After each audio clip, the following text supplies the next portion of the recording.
दोस्तों, हिंदी रीडिंग के आज के इस वीडियो में चंद्रधर शर्मा गुलेरी की कहानी उसने कहा था का दूसरा हिस्सा आपके साथ शेयर कर रही हूँ। 2 राम राम, ये भी कोई लड़ाई है। दिन रात खंदकों में बैठे हड्डियां अकड़ गई हैं। लुधियाना से 10 गुना जाड़ा और मेह यानी पानी और बर्फ ऊपर से पिंडलियों तक कीचड़ में धसे हुए हैं। जमीन कहीं दिखती नहीं। घंटे 2 घंटे में कान के पर्दे फाड़ने वाले धमाके के साथ सारी खंदक हिल जाती है और 100-100 गज धरती उछल पड़ती है। इस गैबी गोले से बचे तो कोई और लड़े। नगरकोट का जलजला सुना था। यहाँ दिन में 25 जलजले होते हैं। जो कहीं खंदक से बाहर साफा या कोहनी निकल गई तो चटाक से गोली लगती है। नामालूम बेईमान मिट्टी में लेटे हुए हैं या घास की पत्तियों में छुपे रहते हैं। लहना सिंह और 3 दिन हैं। 4 तो खंदक में बिता ही दिए। परसों रिलीफ आ जाएगी और फिर 7 दिन की छुट्टी। अपने हाथों झटका करेंगे और पेट भर खाकर सो रहेंगे। उसी फिरंगी मेम के बाग में मखमल का सा हरा घास है। फल और दूध की वर्षा बारिश कर देती है।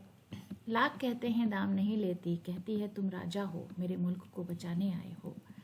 4 दिन तक एक पलक नहीं झेपी। फिर बिना फेरे घोड़ा बिगड़ता है और बिना लड़े सिपाही। मुझे संगीन चढ़ाकर मार्च का हुक्म मिल जाए, फिर 7 जर्मनों को अकेला मारकर न लौटूं तो मुझे दरबार सिंह की देहली पर मत्था टेकना नसीब ना हो। पाजी कहेंगे। कलों के घोड़े संगीन देखते ही मुंह फाड़ देते हैं और पैर पकड़ने लगते हैं। यूं अंधेरे में 30-30 मन का गोला फेंकते हैं। उस दिन धावा हमला किया था। 4 मील तक एक जर्मन नहीं छोड़ा था।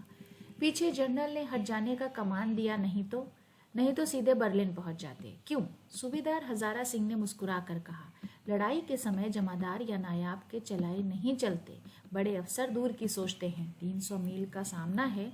एक तरफ बढ़ गए तो क्या होगा? सूबेदार जी सच है, लहना सिंह बोला, पर करें क्या? हड्डियों में जाड़ा धस गया है। सूरज निकलता नहीं और खाई में दोनों तरफ से चंबे की बावलियों के से सोते झर रहे हैं। एक धावा हो जाए तो गर्मी आ जाए। उद्यमी उठ, सिगड़ी में कोले डाल। वजीरा तुम 4 जने बाल्टियां लेकर खाई का पानी बाहर फेंको। लहना सिंह, शाम हो गई है, खाई के दरवाजे का पहरा बदल दे। ये कहते हुए सूबेदार सारी खंदक में चक्कर लगाने लगे। वजीरा सिंह पलटन का विदूषक यानी मस्खरा था। बाल्टी में गंदा पानी भरकर खाई के बाहर फेंकता हुआ बोला, मैं पाधा बन गया हूँ। करो जर्मनी के बादशाह का तर्पण। इस पर सब खिलखिला पड़े और उदासी मायूसी के बादल फट गए। लहना सिंह ने दूसरी बाल्टी भरकर उसके हाथ में देकर कहा, अपनी बाड़ी के खरबूजों में पानी दो। ऐसा खाद का पानी पंजाब भर में नहीं मिलेगा। हाँ, देश क्या है, स्वर्ग जन्नत है। मैं तो लड़ाई के बाद सरकार से 10 गुना जमीन यहाँ मांग लूंगा और फलों के बूटे लगाऊंगा। लाड़ी होरा को भी यहीं बुला लोगे या वही दूध पिलाने वाली फिरंगी में? चुप कर, यहाँ वालों को शर्म नहीं। देश की चाल है। आज तक मैं उसे समझा न सका कि सिख तंबाकू नहीं पीते। वो सिगरेट देने में हट जिद करती है, ओठों से लगाना चाहती है और मैं पीछे हटता हूँ तो समझती है कि राजा बुरा मान गया, अब मेरे मुल्क के लिए लड़ेगा नहीं। अच्छा, अब बोधा सिंह कैसा है? अच्छा है, जैसे मैं जानता ही ना हूँ। रात भर तुम अपने कंबल उसे उड़ाते हो आप सिगड़ी के सहारे गुजर करते हो। उसके पहरे पर आप पहरा दे आते हो। अपने सूखे लकड़ी के तख्तों पर उसे सुलाते हो। आप कीचड़ में पड़े रहते हो। कहीं तुम ना मांदे पड़ जाना। जाड़ा क्या है, मौत है, और निमोनिया से मरने वालों को मुरब्बे नहीं मिला करते। मेरा डर मत कर, मैं तो बुलेल की खड्ड के किनारे मरूंगा। भाई कीरत सिंह की गोदी पर मेरा सर होगा और मेरे हाथ के लगाए हुए आंगन के आम के पेड़ की छाया होगी।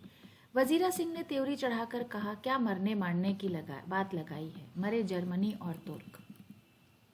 हाँ भाइयों, कुछ गाओ। दिल्ली शहर ते पेशोर नू जान दिए। कर लेना लौंगा दा बपार माणिए। कर लेना नदेड़ा सौदा आड़िए।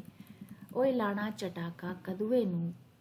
कद्दू बड़ियां वे मजेदार गोरिए। हुड़ लाड़ा चटाका कदुए नू। कौन जानता था कि दाढ़ियों वाले घरबारी से कैसे लुच्चों के गीत गाएंगे, पर सारी खंदक इस गीत से गूंज उठी और सिपाही फिर ताजे हो गए, मानो 4 दिन से सोते और मौज ही करते रहे हों। तो दोस्तों, आज का वीडियो यहीं पर ख़त्म करते हैं। अगले वीडियो में आपके साथ फिर कोई कहानी शेयर करूंगी। वीडियो देखने के लिए बहुत बहुत शुक्रिया।